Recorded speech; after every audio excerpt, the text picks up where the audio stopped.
mga celebrities na nasalanta at naapektuhan ng bagyong Karina. MJ Felipe. Ang entertainment at lifestyle journalist ng ABS-CBN News na si MJ Felipe ay nagbahagi ng kanyang naging karanasan sa bagyong Karina nitong nagdaang araw lamang. Ayon sa kanyang ex-post, pinasok na rin ng tubig ang kanilang buong bahay. Lubog na rin sila sa baha sa kasagsagan ng bagyo. Pero kahit nalubog na sila sa baha at kailangan nilang maglinis ng bahay matapos ang bagyo, patuloy pa rin siya sa paghahatid ng balita sa kanyang social media. Ipinakita nga rin ni MJ ang PBB house na pinasok na rin ng tubig. Kahit nagkakaroon na siya ng problema at iisipin sa kanyang sariling buhay, hindi pa rin niya nakakalimutan na magtrabaho at magbigay ng ulat sa mga pangyayari na may kinalaman sa entertainment world. Gerald Anderson. Hindi lang ngayon ginawa ng aktor na si Gerald Anderson ang kanyang pagtulong sa mga kababayan na nasalanta ng bagyo. Noong nagparamdam ang bagyong Ondoy taong 2009, isa rin siya sa mga nakitang lumusong sa baha at nagpaabot ng pagtulong sa mga na-stranded at na-trap sa kanilang mga bahay. Pero sa kabila nito, isa rin si Gerald sa mga nagkaroon ng problema sa pagtaas ng baha. Ang gym kasi nito na pinagdalhan sa na-rescue na lola at apo nito kasama ang alagang aso ay nakita ring hanggang dibdib ang tubig.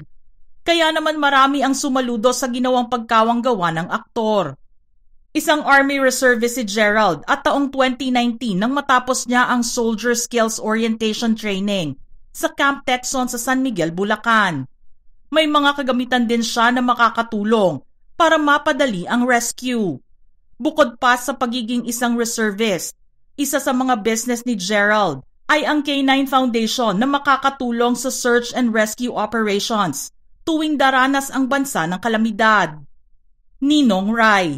Ang sikat na food content creator na si Ninong Rai naman ay ibinahagi ang nangyari sa kanilang bahay sa Malabon na nalubog din sa baha dahil sa bagyo. Ipinakita nito kung ano ang nangyari sa kanilang kitchen, editing room at garahe na lumubog sa tubig baha. Nag-post din siya sa social media habang nakasuot ng pajama at naglalakad sa hanggang binting baha sa kanilang lugar. Ganoon man ang sinapit, nakuha pa rin ni Ninong Rai na magbiro at magbitaw ng mga jokes at pag-aangin ang kanilang nararamdamang hassle dahil sa baha. Nakita rin siyang nag-uusog ng motorsiklo na kailangan niyang linisin na pagmamay-ari ng kanyang kliyente. Saludo naman ito sa sipag ng kanyang editor dahil kahit malakas ang ulan at pangit ang sitwasyon sa kalsada, dedicated pa rin ito sa kanyang trabaho. Inayos din nila ang mga wiring sa loob ng kanilang editing room para siguraduhin na safe silang lahat. Direk Baji Mortiz. Ang going bulilit director at anak ni Direk Bobot Mortiz na si Baji Mortiz naman ay ipinakita sa kanyang social media ang pag-abot ng baha sa loob ng kanilang bahay. Makikita nga sa kanyang post na nagkagulo ang ayos ng mga gamit sa kanilang bahay dahil kinailangan nilang isalba ang mga ito. At sa pagpasok ng tubig baha sa looban, kailangan tuloy nilang maglimas ng tubig. Operation Limas nga ang naging caption niya sa kanyang post. Mula garahe, sala, veranda, kitchen at buong first floor ng kanilang tirahan ay napasok ng tubig dahil sa bagyong Karina. Ganito rin ang nangyari noong dumating ang bagyong Ulysses, kung saan nakitang naglilimas sila para mawala ang tubig sa loob ng kanilang bahay. Mela Habidjan. Ang Miss Trans Global 2020 na si Mela Habidjan naman ay nagpost sa kanyang social media nang hindi niya malilimutang trauma mula sa pagkakalubog sa baha ng kanilang tinitirhan noong panahon ng bagyong Ulysses. Ipinakita naman ito ang post ng kanyang brother-in-law nito lamang bagyong Karina na makikitang nakaupo sa balcony ng kanilang bahay kung saan tanaw ang kalsada na lubog sa baha. Nilagyan niya ito ng caption na "The Trauma of Getting Flooded." Daniel Matsunaga. Tulad noong nakaraang bagyong Ulysses taong 2020, sumabak muli ang aktor na si Daniel Matsunaga sa paglilimas ng tubig sa kanyang bahay. Sa pagdaan kasi ng bagyong Karina at hanging habagat, hindi maiwasan na magkaroon ng problema sa kanyang tinutuluyang bahay.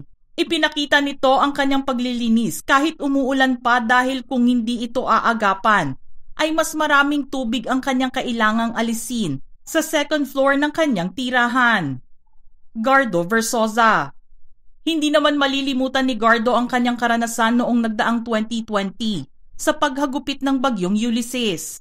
Napasok at nawasak kasi nito ang kanilang bahay at kinailangan nila ng major renovation para muli itong maisalba. Sa kanyang social media naman ay nag-post siya ng isang dasal para sa mga kaibigan at kababayan at sa kanilang kaligtasan sa bagyong Karina. Aniya sa post, "Dear God, please keep my family, friends, and loved ones safe." Hindi nga nakaligtas sa trauma si Gardo at kanyang pamilya dahil sa sinapit nila noon kay Ulysses. Kaya naman sa pagtama ng bagyong Karina sa bansa at sa pagpapalakas nito sa habagat, hangad lang ng aktor na lahat ay maging ligtas dito. Kat Arambulo Antonio. Ang socialite, entrepreneur at influencer naman ay nag-post sa kanyang social media na nagpapakita sa pagbaha sa kanilang tinitirhang bahay. Makikita sa kanyang video na ang second floor nila ay pinasok na rin ng tubig. Ang kanilang hagdan ay nasira na rin gawa ng malakas na pag-ulan at hindi na nito kinaya ang dami ng tubig na pumasok dito. Subalit ang pagpapakita ng itsura ng kanilang tirahan ay umani ng sangkatutak na bashing sa social media. Ang video na kanyang naipost ay deleted na ngayon pero maraming mga netizens ang naka-download o record nito ulit para i-post sa iba't ibang mga platforms. Imbes tuloy na ipahatid lang niya sa mga followers na siya rin ay nakaranas ng pagbaha sa Metro Manila. Napansin ng karamihan ang pag-uusap nila ng kanyang bunsong anak na si Alana, na ngayon lang nakaranas ng pagbaha habang binabaybay nila ang kalsada sa syudad. Pinuna ng mga netizens si Kat at sinabing pagkakataon na sana niya naturuan ang kanyang anak na maging sensitibo sa mga paksa tungkol sa kalamidad sa bansa. Dahil maraming apektado rito. Hindi na kasi kinaya ng mga nakapanood nang marinig nila ang bata na nagsabing cool ang baha at gusto niyang subukang gumamit ng floaty habang siya ay nasa baha. Sa halip sinang-ayunan pa niya ito at sinabing mukha namang safe na mag-floaty sa baha dahil tubig lang ito. Dennis Trillo. Ipinakita naman ng aktor na si Dennis Trillo kung ano ang itsura ng kalsada sa kanilang lugar. Isang video ang kanyang ipinost sa social media habang naglalakad ito sa baha na abot hanggang sa kanyang tuhod. Sa caption naman ng post ay kinamusta niya ang mga kababayan at inalam din kung ano ang kanilang sitwasyon. Kaligtasan lang din kasi ang hiling niya para sa karamihan pero may napansin naman ang mga netizens sa kanyang video post. Ginawa niya kasi ang TikTok grocery list sa kasagsagan ng bagyo at baha. Marami ang nagsabing napaka-insensitive daw nito dahil ang iba ay hindi na maiisip pang makapag-grocery sa sitwasyon na binabaha na sila. Wala raw sa lugar ang pagpapatawa nito. Ang iba naman ay ipinagtanggol ang aktor at sinabing ginawa lang niya ang content para magpagaan sa loob ng mga kababayan at hindi lang masakyan ng iba ang sense of humor ni Dennis. Michael De Mesa. Ang aktor at direktor naman na si Michael De Mesa ay nag-post ng litrato niya sa social media kung saan ipinakita niyang na-stranded siya sa kalsada matapos nitong manggaling sa trabaho. Ayon sa kanyang post, pack up na sila ng 2:30 p.m. pero na-stranded siya sa kalsada ng 5 oras. Lahat kasi ng madaanan niya ay halos abot baywang ang taas ng baha.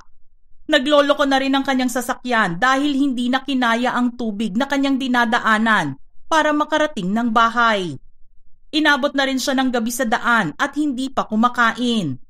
Sa bandang huli naman ay tila pinagsisihan niya ang pag-alis ng bahay at sinabing hindi na sana siya tumuloy pa sa trabaho. Mula po sa amin sa Showbiz Philippines, stay safe everyone!